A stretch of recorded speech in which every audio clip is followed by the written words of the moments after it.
I'm here with Speer from SpearMethod.com, and we're going to answer some of your guys' questions today. So the first question is,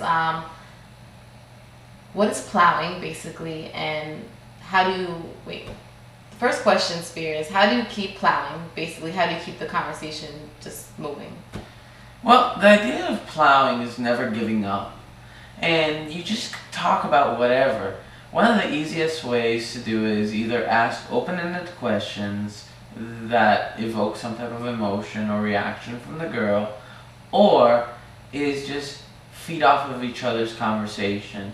So if you were to tell me about this cool club, I'd say awesome, and I'd tell you about this cool club. If you say you saw this amazing show, then I'd kind of feed off of it and say, oh well, I saw this amazing show.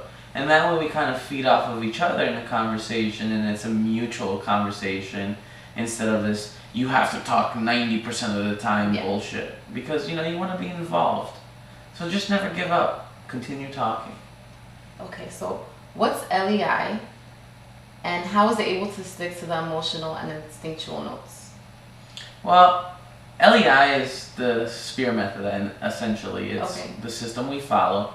And it follows logic, emotion, and instinctual notes.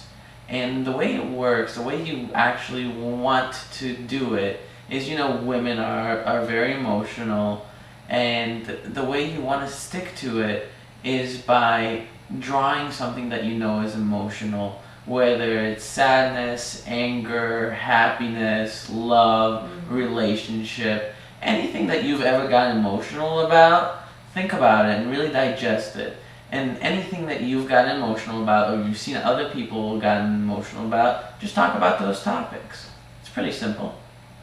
Okay, so I know you won the Best PUA Lifestyle Award, but are you really actually able to help people create this amazing lifestyle? Of course! You don't have to be rich or successful or any of that stuff. The real key, the real secret here is you just have to know what's going on in your town. And you have to know what type of women you want as well, right? If you're looking for librarian types, then probably the best place you're going to find them is in a library, in a bookstore, on college campuses. If you're looking for models, you want to go to model events. And if you check your local newspaper, or even social sites like, Facebook, MySpace, CityLink, or your own city, and what's going on in town, you'll have an event set up every single day. That doesn't mean you have to go out every day. It just means you have to know what's going on in your town, and that creates this amazing lifestyle for you.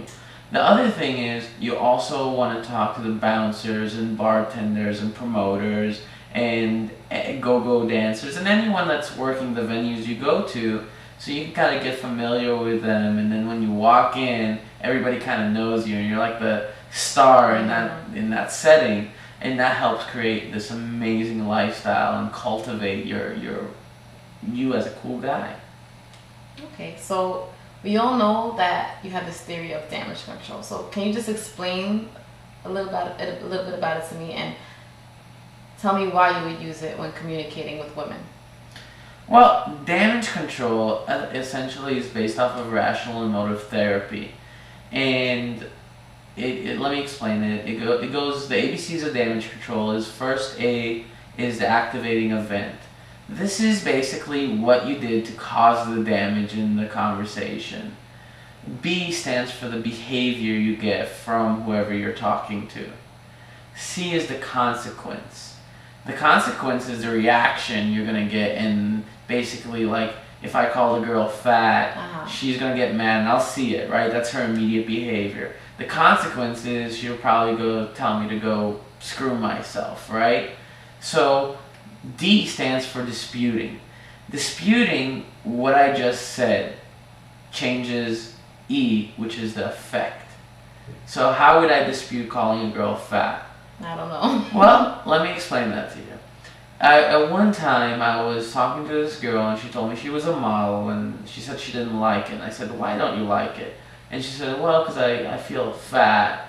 And I was like, you felt fat because she was a model? That's what she said. Okay. And I said, well, you're not that fat, which pretty much implies that she is fat. Her face turned red. That was her behavior. Now, before I can actually get the consequence out of her, which is telling me to go blow myself in the parking lot, what I did is I said, the truth of the matter is, models are either anorexic and absolutely disgusting, or they're fat. So thank God they consider you fat, because I think you look gorgeous. Which changed the effect. I got her number, we ended up going out for a little while and having a lot of fun together. So that's kind of the principles of damage control. Now, why would I do this intentionally? Here's why. If you just met someone and he called you fat, would you want to work that out with him? Not necessarily, no. No, because who is he to you, right? He's a no one. So what we're trying to do here is I'll actually make us work it out without you ever being aware of it, and that creates a solid connection. And why is that? Because the only people that you work big problems out with is your family, your friends, or people that are close to you. So what I'm using is I'm actually cultivating the power of creating damage and creating the ability to work it out. You know, it's just like if we get into a fight and we have sex afterwards, it's going to be great, passionate sex, right? Because we got past the issues. Yeah. So that's basically why I would use it. It creates a more powerful connection, and it also creates this like bond, and now you become a more important person in her life.